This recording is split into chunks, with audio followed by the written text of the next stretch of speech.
Gonzalo, habíamos quedado que nos iba a tirar unos nombres de esa quinta Fossati. Y bueno, ¿quiénes fueron esos gurises que empezaron a acompañar un proceso que después se fueron mezclando en el quinqueño? Y muchos de ustedes quedaron en la historia de ese famoso quinqueño de Peñarol, ¿no? La verdad, el equipo de la quinta división aquella, siempre digo, ¿no? He jugado en muchos equipos, pero como jugaba aquel equipo, muy pocos.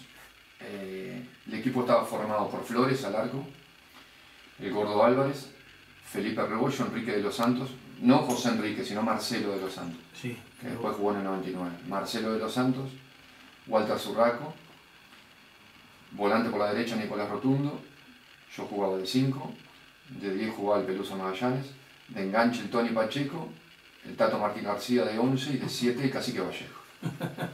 Y en el banco teníamos todavía el Pepe Cancela, Aldrin, teníamos el Enano Aragonés, teníamos una barra de...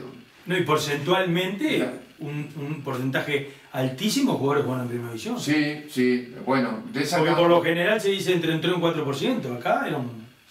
lo que pasa es que, a ver, yo llegué ese año, pero muchos de estos que te nombré, estos compañeros, venían desde séptima división, ya tenían un mecanismo.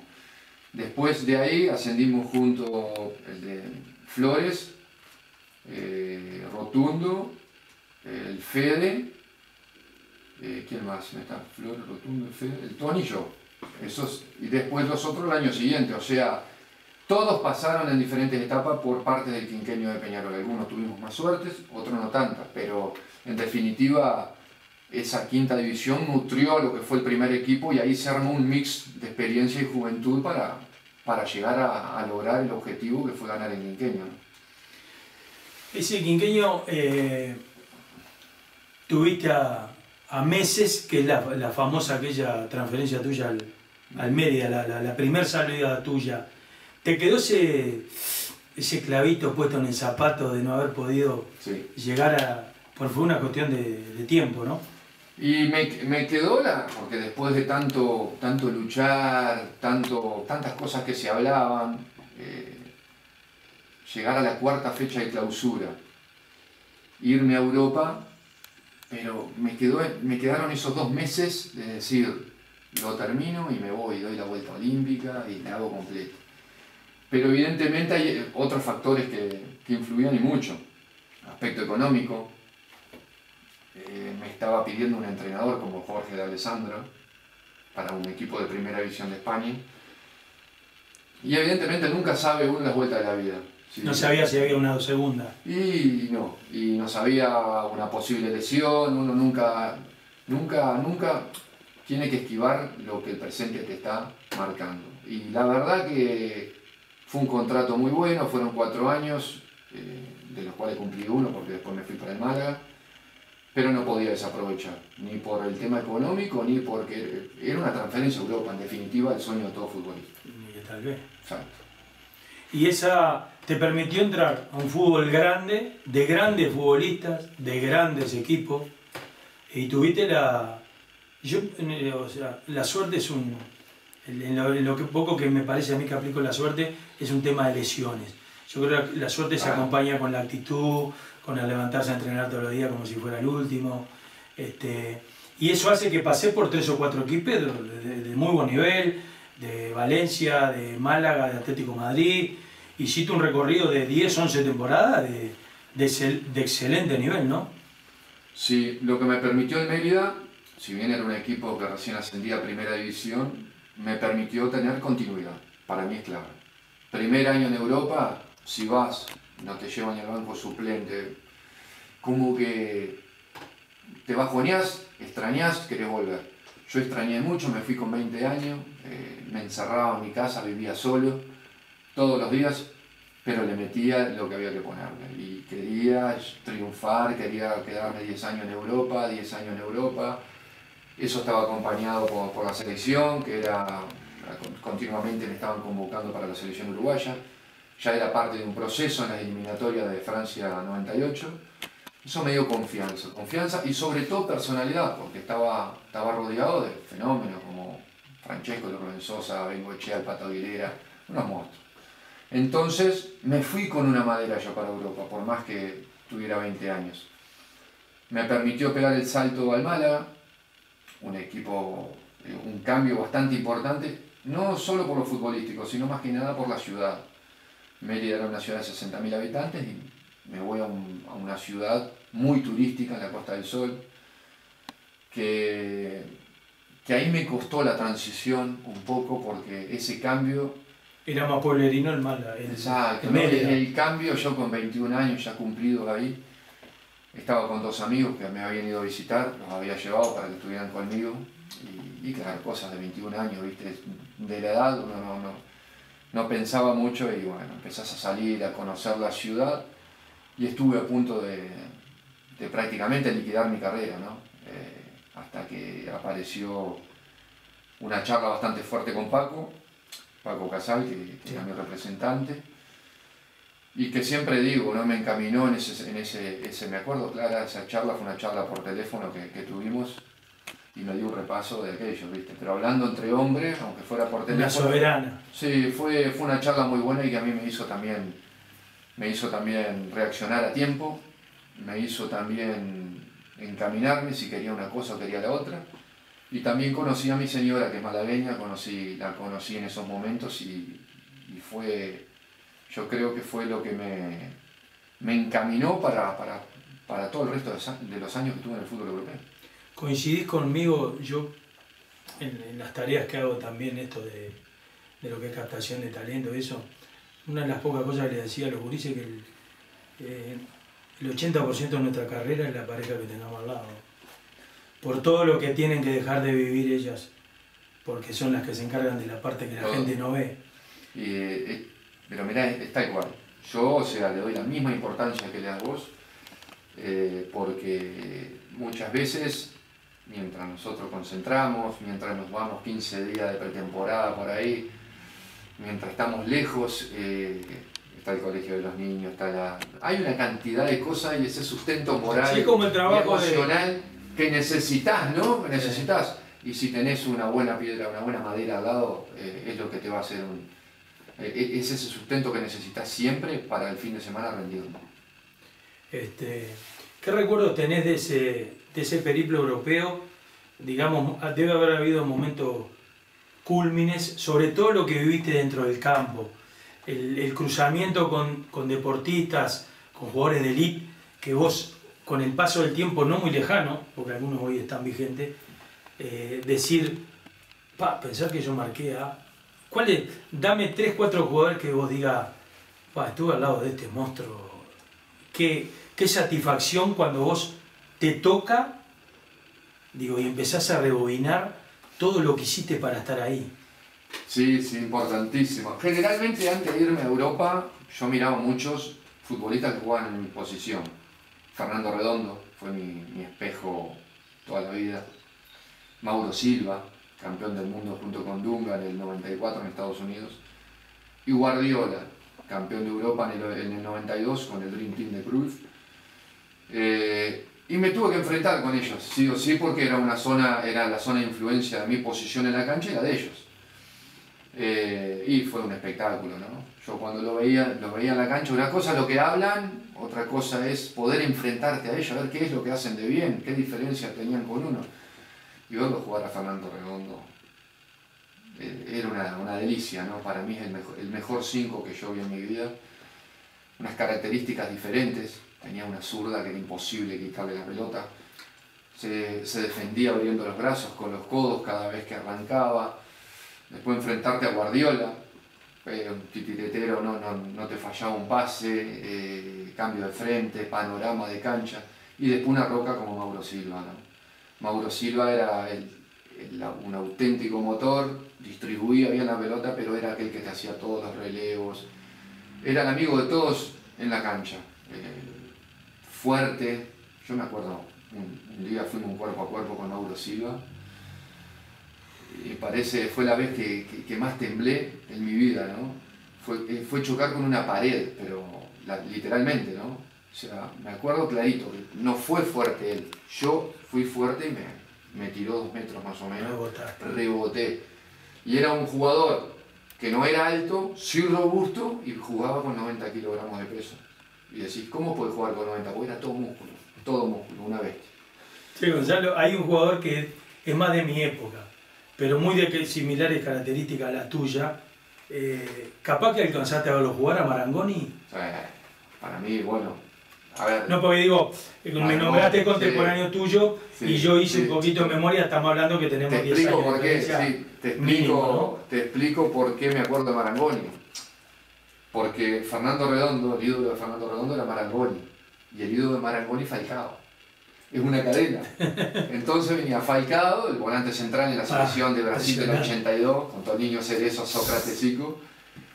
Después viene Marangoni en el Gran Independiente del 84 con el Marangoni. Por favor. Y después salta Redondo de Argentinos Juniors, que se va muy temprano para el Tenerife, y en una nota algo dice. Es una cadena, a mí me gustó. O sea, el juego de Marangoni era un espectáculo. Yo más recuerdo, bueno, aparte de lo de Independiente, la Supercopa con Boca en el 89, que ahí fue el final de la carrera de él. Seguro. Che, Gonzalo, hay una parte de, cuando ya, para hablar un poquito de la selección uruguaya que te tocó vivir con un grupo que creo que era muy bueno en lo que es la calidad tal vez de los jugadores. Yo creo que con respecto al mundial aquel, el de los viajes con Australia, puede haber fallado un poquito la estrategia con respecto a la diferencia entre los medios de lo que tenían los australianos y como siempre los vemos los uruguayos, ¿no?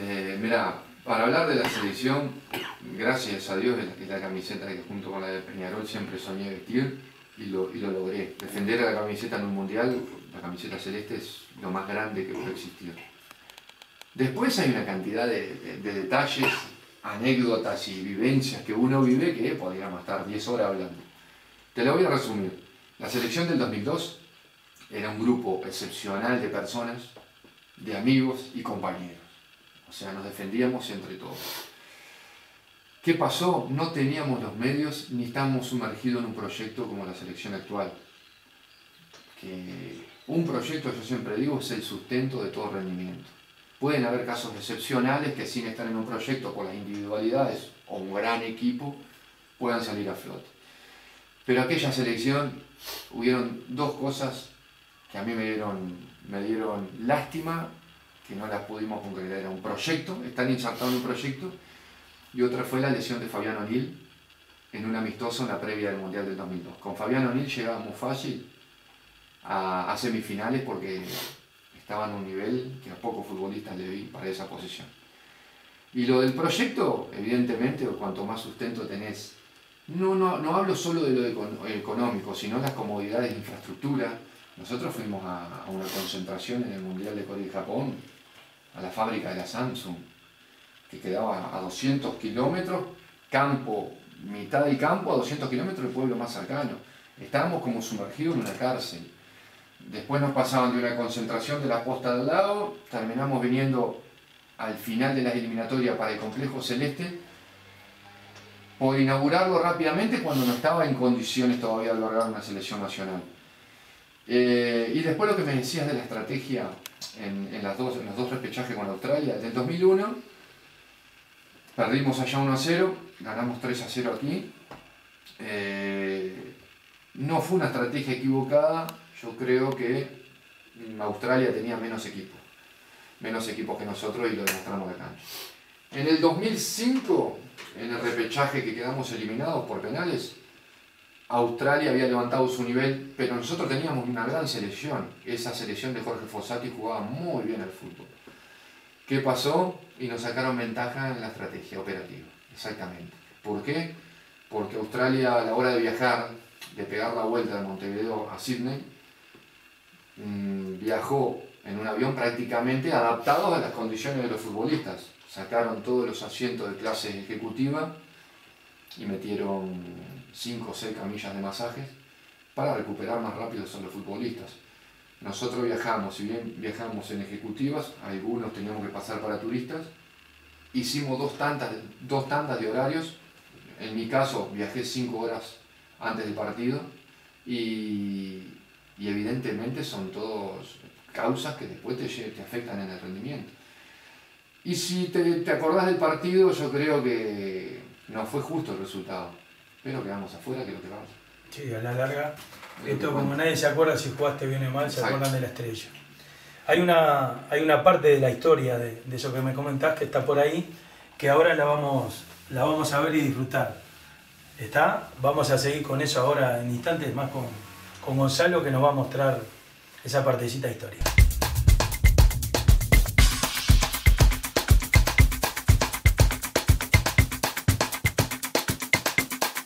Marangoni.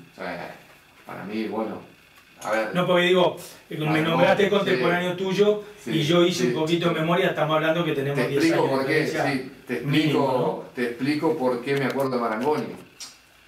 Porque Fernando Redondo, el ídolo de Fernando Redondo era Marangoni y el ídolo de Marangoni Falcao. Es una cadena. Entonces venía Falcao, el volante central en la selección de Brasil del 82, con Toninho Cerezo, Sócrates Zico. Después viene Marangoni en el Gran Independiente del 84 con el gol. Marangoni. Por favor. Y después salta Redondo de Argentinos Juniors, que se va muy temprano para el Tenerife, y en una nota lo dice. Es una cadena, a mí me gustó. O sea, el juego de Marangoni era un espectáculo. Yo más recuerdo, bueno, aparte de lo de Independiente, la Supercopa con Boca en el 89, que ahí fue el final de la carrera de él. Seguro. Che, Gonzalo,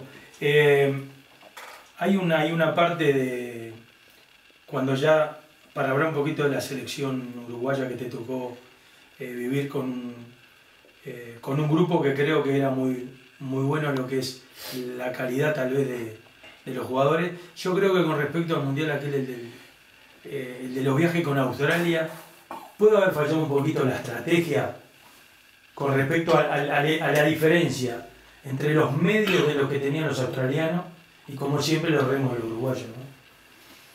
Mira, para hablar de la selección, gracias a Dios es la camiseta que junto con la de Peñarol siempre soñé vestir y lo logré. Defender a la camiseta en un mundial, la camiseta celeste es lo más grande que puede existir. Después hay una cantidad de detalles, anécdotas y vivencias que uno vive que podríamos estar 10 horas hablando. Te lo voy a resumir. La selección del 2002 era un grupo excepcional de personas, de amigos y compañeros. O sea, nos defendíamos entre todos. ¿Qué pasó? No teníamos los medios ni estábamos sumergidos en un proyecto como la selección actual. Que un proyecto, yo siempre digo, es el sustento de todo rendimiento. Pueden haber casos excepcionales que sin estar en un proyecto por las individualidades o un gran equipo puedan salir a flote. Pero aquella selección hubieron dos cosas que a mí me dieron lástima, que no las pudimos concretar. Era un proyecto, están insertados en un proyecto, y otra fue la lesión de Fabián O'Neill en un amistoso en la previa del Mundial del 2002. Con Fabián O'Neill llegábamos fácil a semifinales porque estaba en un nivel que a pocos futbolistas le vi para esa posición. Y lo del proyecto, evidentemente, cuanto más sustento tenés, no hablo solo de lo económico, sino las comodidades de infraestructura. Nosotros fuimos a una concentración en el Mundial de Corea y Japón, a la fábrica de la Samsung. Me encerraba en mi casa, vivía solo, todos los días, pero le metía lo que había que ponerle. Y quería triunfar, quería quedarme 10 años en Europa, 10 años en Europa. Eso estaba acompañado por la selección, que continuamente me estaban convocando para la selección uruguaya. Ya era parte de un proceso en la eliminatoria de Francia 98. Eso me dio confianza y sobre todo personalidad, porque estaba rodeado de fenómenos como Francesco, Lorenzo Sosa, Bengoechea, el Pato Aguilera, unos monstruos. Entonces me fui con una madera yo para Europa, por más que tuviera 20 años.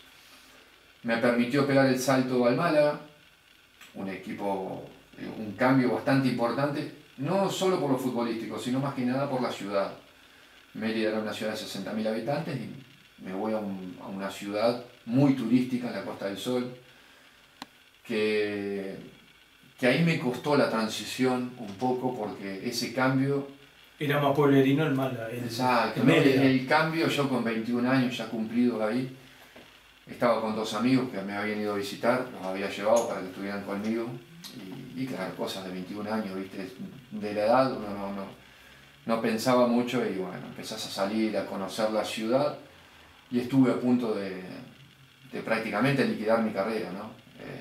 Hasta que apareció una charla bastante fuerte con Paco Paco Casal, que era mi representante, y que siempre digo, ¿no? Me encaminó en ese, me acuerdo, Clara, esa charla fue una charla por teléfono que tuvimos, y me dio un repaso de aquello, ¿viste? Pero hablando entre hombres, aunque fuera por teléfono. La soberana. Sí, fue una charla muy buena y que a mí me hizo también reaccionar a tiempo, me hizo también encaminarme si quería una cosa o quería la otra. Y también conocí a mi señora, que es malagueña, la conocí en esos momentos y fue, yo creo que fue lo que me encaminó para todo el resto de los años que estuve en el fútbol europeo. Coincidís conmigo, yo en las tareas que hago también, esto de lo que es captación de talento, eso, una de las pocas cosas que le decía a los gurises que el 80% de nuestra carrera es la pareja que tengamos al lado. Por todo lo que tienen que dejar de vivir ellas, porque son las que se encargan de la parte que la gente no ve. Pero mirá, está igual. Yo, o sea, le doy la misma importancia que le das vos, porque muchas veces, mientras nosotros concentramos, mientras nos vamos 15 días de pretemporada por ahí, mientras estamos lejos, está el colegio de los niños, hay una cantidad de cosas y ese sustento moral sí, como el trabajo y emocional que necesitas, ¿no? Que necesitas. Y si tenés una buena piedra, una buena madera. Fue un contrato muy bueno, fueron 4 años, de los cuales cumplí 1 porque después me fui para el Málaga, pero no podía desaprovechar, ni por el tema económico, ni porque era una transferencia a Europa, en definitiva el sueño de todo futbolista. Tal vez. Exacto. Y esa te permitió entrar a un fútbol grande, de grandes futbolistas, de grandes equipos, y tuviste la suerte es en lo que poco que me parece a mí que aplico la suerte, es un tema de lesiones. Yo creo que la suerte se acompaña con la actitud, con el levantarse a entrenar todos los días como si fuera el último. Y eso hace que pasé por 3 o 4 equipos de muy buen nivel, de Valencia, de Málaga, de Atlético de Madrid. Hiciste un recorrido de 10, 11 temporadas de excelente nivel, ¿no? Sí, lo que me permitió en Mérida, si bien era un equipo que recién ascendía a Primera División, me permitió tener continuidad. Para mí es clave. Primer año en Europa, si vas, no te llevan ni al banco suplente, como que te bajoneás, extrañás, querés volver. Yo extrañé mucho, me fui con 20 años, me encerraba en mi casa, vivía solo, todos los días, pero le metía lo que había que ponerle. Y quería triunfar, quería quedarme 10 años en Europa, 10 años en Europa. Eso estaba acompañado por la selección, que continuamente me estaban convocando para la selección uruguaya. Ya era parte de un proceso en la eliminatoria de Francia 98. Eso me dio confianza y sobre todo personalidad, porque estaba rodeado de fenómenos como Francesco, Rubén Sosa, Bengoechea, el Pato Aguilera, unos monstruos. Entonces me fui con una madera yo para Europa, por más que tuviera 20 años. Me permitió pegar el salto al Málaga, un equipo, un cambio bastante importante, no solo por lo futbolístico, sino más que nada por la ciudad. Mérida era una ciudad de 60.000 habitantes y me voy a una ciudad muy turística en la Costa del Sol, que ahí me costó la transición un poco porque ese cambio... Era más pueblerino el Málaga. Exacto, ¿no? El cambio, yo con 21 años ya cumplidos ahí, estaba con 2 amigos que me habían ido a visitar, los había llevado para que estuvieran conmigo, y claro, cosas de 21 años, ¿viste? De la edad uno no pensaba mucho y bueno, empezás a salir, a conocer la ciudad y estuve a punto de prácticamente liquidar mi carrera, ¿no? Hasta que apareció una charla bastante fuerte con Paco Casal, que era mi representante, y que siempre digo, ¿no? Me encaminó en ese, me acuerdo, Clara, esa charla fue una charla por teléfono que tuvimos y me dio un repaso de aquello, ¿viste? Pero hablando entre hombres, aunque fuera por teléfono. La soberana. Sí, fue una charla. A ver, no, porque digo, me nombraste contemporáneo tuyo y yo hice un poquito de memoria, estamos hablando que tenemos 10 años. Te explico por qué, te explico por qué me acuerdo de Marangoni. Porque Fernando Redondo, el ídolo de Fernando Redondo era Marangoni y el ídolo de Marangoni Falcao. Es una cadena. Entonces venía Falcao, el volante central en la selección de Brasil del 82, con Toninho Cerezo, Sócrates Zico. Después viene Marangoni en el Gran Independiente del 84 con el gol. Marangoni. Por favor. Y después salta Redondo de Argentino Juniors, que se va muy temprano para el Tenerife, y en una nota algo dice. Es una cadena, a mí me gustó. O sea, el juego de Marangoni era un espectáculo. Yo más recuerdo, bueno, aparte de lo Independiente, la Supercopa con Boca en el 89, que ahí fue el final de la carrera de él. Seguro. Che, Gonzalo, hay una parte de, cuando ya, para hablar un poquito de la selección uruguaya que te tocó vivir con un grupo que creo que era muy bueno lo que es la calidad tal vez de los jugadores. Yo creo que con respecto al Mundial aquel, el de los viajes con Australia, puede haber fallado un poquito la estrategia con respecto a la diferencia entre los medios de los que tenían los australianos y como siempre los remos de los uruguayos, ¿no? Mira, para hablar de la selección, gracias a Dios es la camiseta que junto con la de Peñarol siempre soñé vestir y lo logré. Defender a la camiseta en un mundial, la camiseta celeste es lo más grande que puede existir. Después hay una cantidad de detalles, anécdotas y vivencias que uno vive que podríamos estar 10 horas hablando. Te lo voy a resumir. La selección del 2002 era un grupo excepcional de personas, de amigos y compañeros. O sea, nos defendíamos entre todos. ¿Qué pasó? No teníamos los medios ni estábamos sumergidos en un proyecto como la selección actual. Que un proyecto, yo siempre digo, es el sustento de todo rendimiento. Pueden haber casos excepcionales que sin estar en un proyecto por las individualidades o un gran equipo puedan salir a flote. Pero aquella selección hubieron dos cosas que a mí me dieron lástima, que no las pudimos concretar. Era un proyecto, están insertados en un proyecto, y otra fue la lesión de Fabián O'Neill en un amistoso en la previa del Mundial del 2002. Con Fabián O'Neill llegábamos fácil a semifinales porque estaba en un nivel que a pocos futbolistas le vi para esa posición. Y lo del proyecto, evidentemente, cuanto más sustento tenés, no hablo solo de lo económico, sino las comodidades de infraestructura. Nosotros fuimos a una concentración en el Mundial de Corea y Japón, a la fábrica de la Samsung, que quedaba a 200 kilómetros,